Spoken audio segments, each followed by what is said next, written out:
Թով աչքերի պատճառով հեռուստասերիալում Էլլան, իմանալով, որ Ռեբեկան երկրպագու ունի, շատ է ուրախանում իր քրոջ համար և Արմանի հետ միասին գնում է Վահեի տուն, որպեսզի ծանոթանա այդ տղայի հետ և հասկանա, թե ինչ տիպի մարդ է նա։ Հենց սկզբից էլ Արամն ու Էլլան իրար շատ լավ են հասկանում։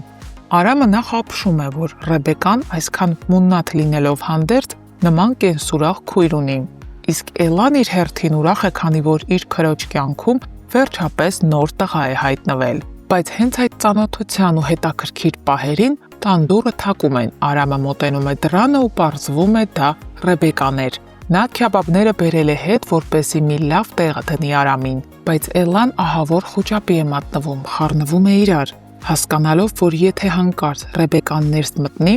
ապա միանգամից կկռահի, որ Էլլան դաշինք է կազմել Արամի հետ իր մեջքի հետևում։ Եվ ամենակարևորն էլ, փաստորեն, իրենից գաղտնի այսքան բանից հետո հաշտվել է Արմանի հետ ու թաքուն հանդիպում է։ Էլլան խնդրում աղաչում է և Արամը դուռը չի բացում, իսկ Ռեբեկան շատ թե քիչ դուռը թակելուց հետո թողնում է ու հեռանում։ Էլլան ներողություն է խնդրում Արամից, նրան այս բացառիկ հնարավորությունից զրկելու համար, քանի որ Ռեբեկային ճանաչելով նրանից շատ անսպասելի էր այս քայլը։ Եվ Արամը ճարահատյալ հաջորդ օրը ինքն է գնում Ռեբեկայի աշխատանքի վայր, մտնում է գրասենյակ, նստում Ռեբեկայի դիմաց և ասում իբր տուր փաթեթ է ցանկանում։ Ռեբեկան էլ սկսում է նրան ծաղրել ու վիճել հետը, բայց հոգուխորքում ուրախանում է, որ Արամը եկել է իր մոտ։ Սառան էլ, ինչպես տեսնում ենք, նոր պատմության մեջ է ընկնում։ Արսենը, իմանալով, որ Սարոյանն իր ամբողջ ունեցվածքը թողնում է Սառային, և Սառան նրա միակ ժառանգն է, իրեն կորցնում է իրականության զգացումը, ադեկվատությունը և անցնում շատ կտրուկ քայլերի։ Նա փակվում է Սառայի հետ աշխատասենյակում, իսկ երբ պապիկը զանգում է Սառային, խլում է նրա ձեռքից հեռախոսն ու ասում, որ ինքը այնպիսի կարևոր բան ունի նրան ասելու, այնքան է սիրում նրան, որ պատրաստ է ցանկացած վտանգավոր քայլի։ Արսենը Սառային առաջարկում է բոլորից գաղտնի հանդիպել, բայց Սառան պետք է ձևացնի, իբր սիրում է գոռին ու թաքցնի բոլորից այդ փաստը։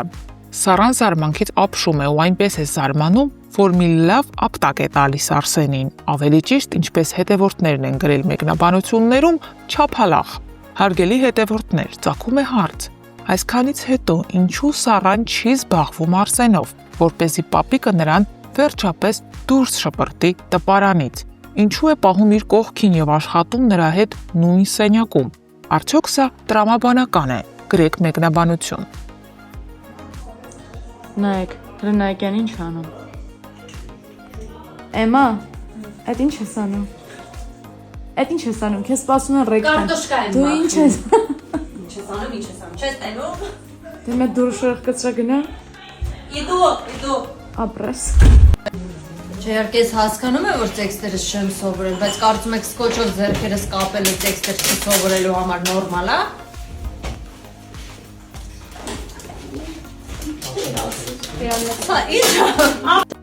Վերջերս մի քանի անգամ հարցրել եմ այս մատանին ինչ է նշանակում։ Դե սերիալը դիտողները գիտեն, որ գորն է Սառայի մատին դրել, նշանադրվել է, բայց մնացած մարդկանց հետաքրքրում է։ Ժողովուրդ ուղակի դնում են, որ չկորցնեմ զուտ, որովհետև ես շատ հաճախ եմ իրեր կորցնում։ Միլենա ջան, հենց Միլենան տեսնում է ինձ, ասում է մատանին վզնաց։ Դրա համար չեմ անում, միայն 3 չեմ դրել, չեմ գրել։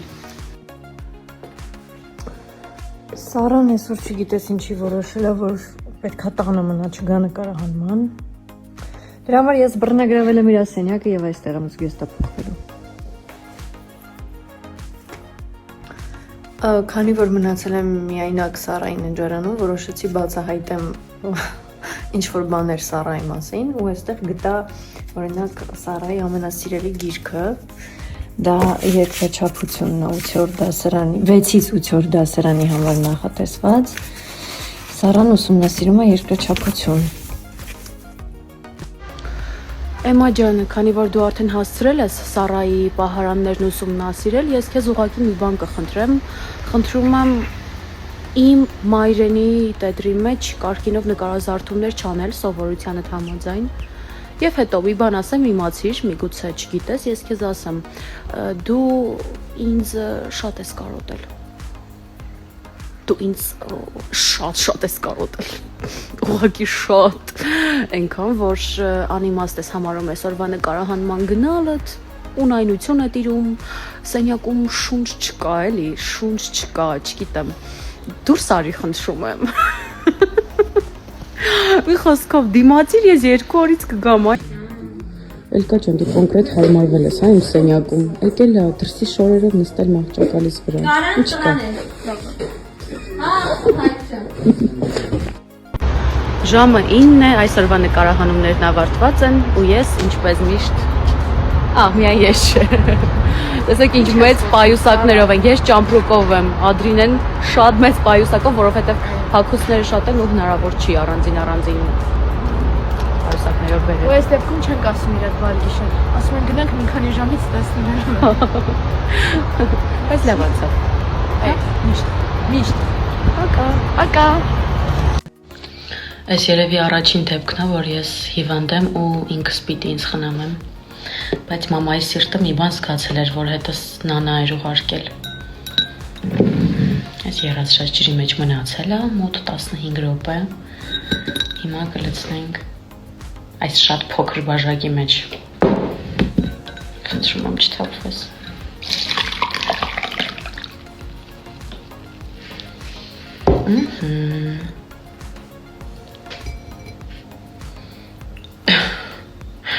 Այսպես անեմ, որպեսզի պատկերացնեք ինչքան մեծ բաժակ է, հետո որ թուղուց եմ նվեր ստացել։ Բա։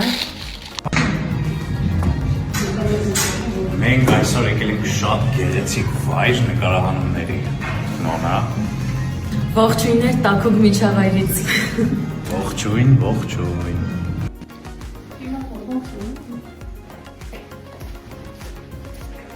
Իհարկե երկուսս է զզվում եմ։ Այսօր նկարահանումներս ավարտեցի ուղիղ ժամը 6-ին։ Մի տեսակ դերասանուհու աշխատանքի նման չի էլի, ֆիքսված ժամը։ Աստորեն էսպես էլ է լինում։ Բրթեքանը գցեք սերիալից դուրս, տենց վատ է։ Այս երկու քույրն են միայն։ Իրականում այս սրանք են ստորը, իմ անունն է դուրս եկել։ Սա ինչ հարց էր։ Իհարկե դուր է։ Իհարկե ոչ։ Քեզ ասով խոսացրեց, պարտադիր ինան մեջ պիտի գցի, գիտես։ Չեմ կարողանում առանց քեզ։ Չաչելի է։ Լավ, իրականում իհարկե դուր է գալիս, որովհետև ես իմ կերտած չեմ սիրում այդ բառը։ Ես այն կերպարները, որոնք որ ես մարմնավորում եմ, շատ սիրում եմ։ Ողջույն բոլորին, այսօր սերիալի Instagram-ի էջը մեզ մոտ է։